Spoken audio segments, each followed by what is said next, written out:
आज मैं बना रही हूँ सीख कबाब।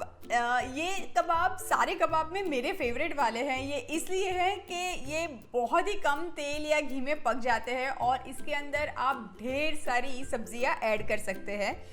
तो शुरू करते हैं।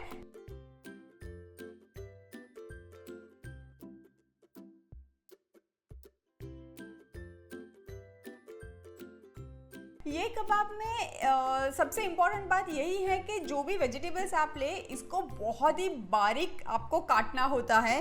तो मैं तो ये चॉपर ले रही हूँ, आप चाहो तो चाकू से भी काट सकते हो।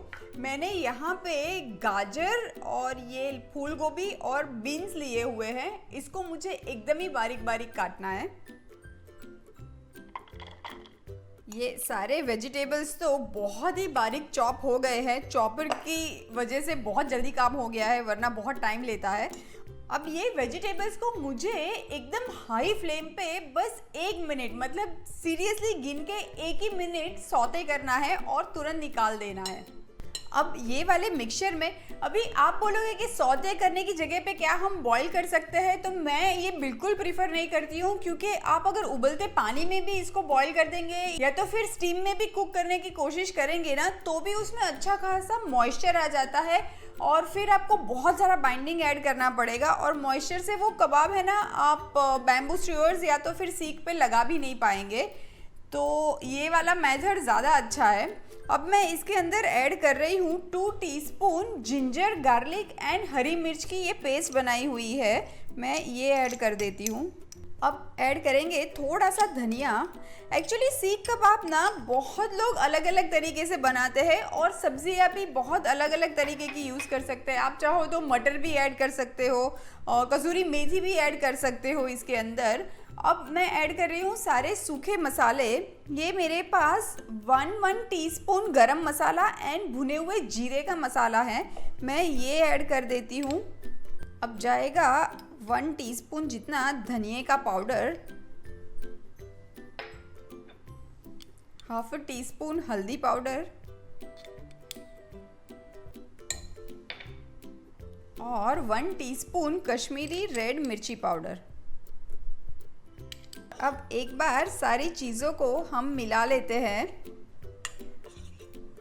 और अब इसमें पड़ेगा उबला हुआ आलू। ये मेरे पास मीडियम साइज़ के 2 उबले हुए आलू हैं, मैं वो ऐड कर देती हूँ। ये जो टोटल सब्जियाँ मैंने ली थी ना, वो 1½ कप ली थी, इसलिए मैं 2 आलू मीडियम साइज़ के यूज़ कर रही हूँ। और अब ये टोटली ऑप्शनल है। मेरे पास ये एक जो क्यूब आता है चीज़ का, ये मैंने लिया हुआ है। ये पूरा 1 क्यूब चीज़ है, ये आप ऐड कर सकते हैं, या तो फिर आप वही क्वांटिटी ऑलमोस्ट 50 ग्राम जितना पनीर को भी ग्रेट करके आप इसमें ऐड कर सकते हैं। बहुत अच्छा स्वाद तो देगा ही, पर एक बहुत अच्छी सी सॉफ्टनेस भी आपके कबाब में आएगी। और अब बारी आती है इसमें एक्चुअल बाइंडिंग ऐड करने की। ये मेरे पास भुना हुआ बेसन है, बेसन को तवे पे ड्राई रोस्ट कर दिया है जब तक कि ये अच्छा सा गुलाबी कलर आ जाए। ये मैं अभी 2 टेबलस्पून ऐड कर रही हूँ। अभी आप इसकी जगह पे ब्रेड क्रम्स भी ऐड कर सकते हैं, पर बेसन का स्वाद ना कबाब में बहुत अच्छा लगता है, तो ये जाएगा 2 टेबलस्पून। अभी मैंने 2 टेबलस्पून जितना बेसन ऐड किया है। एक बार मिक्स करके हम देखेंगे, अगर ज़रूरत पड़ी तो 1 टेबलस्पून और ऐड करेंगे। अब ये मिक्सचर को हाथों की मदद से मैं मसल के मिक्स कर लेती हूँ। अब ये सारी चीज़ें तो मैंने मिक्स कर दी है। इसके अंदर मैंने अभी तक नमक ऐड नहीं किया है। नमक मैं हमेशा लास्ट में ऐड करती हूँ, क्योंकि नमक ऐड करने से तुरंत ही सब्जियाँ पानी छोड़ना शुरू कर देती है। अब ऐड करते हैं नमक। अभी मुझे इसमें बेसन थोड़ा सा कम लग रहा है। चांस क्यों लेना है कि हमारे सीख कबाब खुल जाए, इसलिए मैं 1 टेबलस्पून ये भुना हुआ बेसन वापस से ऐड कर देती हूँ। आज ये जो कबाब है ये मैं तवे पे बना रही हूँ। आप चाहो तो बारबेक्यू भी कर सकते हो, ओवन में भी पका सकते हो। और मेरे पास वो बड़ी वाली मेटल की सीख नहीं है, तो मैं आज ये बैम्बू स्क्यूअर्स है मेरे पास, उस पे ही कबाब बना रही हूँ। ये कबाब बनाते वक्त ना थोड़ा सा मुझे और वो मॉइस्चर लग रहा था, तो मैंने 1½ टेबलस्पून और बेसन ऐड किया है। तो टोटल इसमें 4½ टेबलस्पून बेसन मैंने यूज़ किया है।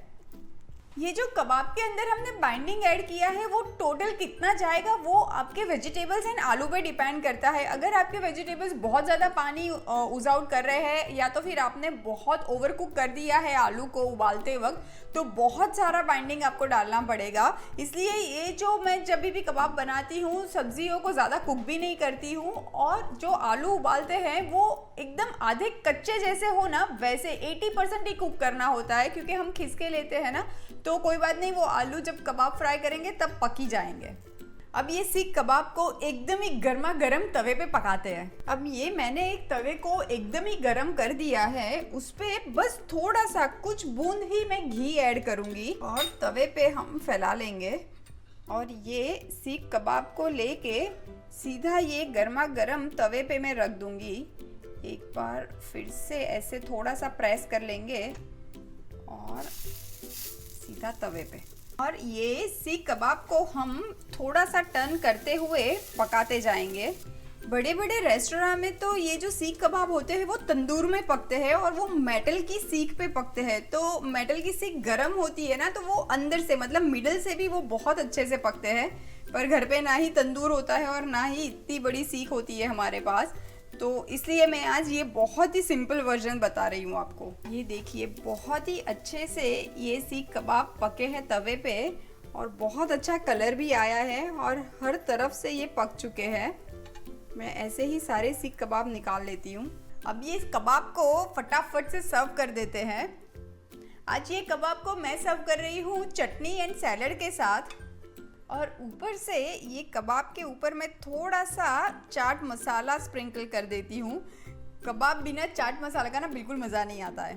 तो लीजिए तैयार है वेजिटेरियन सीख कबाब। ये कबाब को ना आप ऐसे ये स्टिक से निकाल के ये तोड़ के भी सर्व कर सकते हैं, इसे पीसेस करके।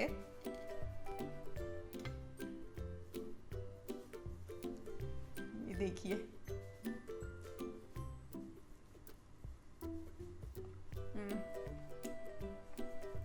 no words, amazing।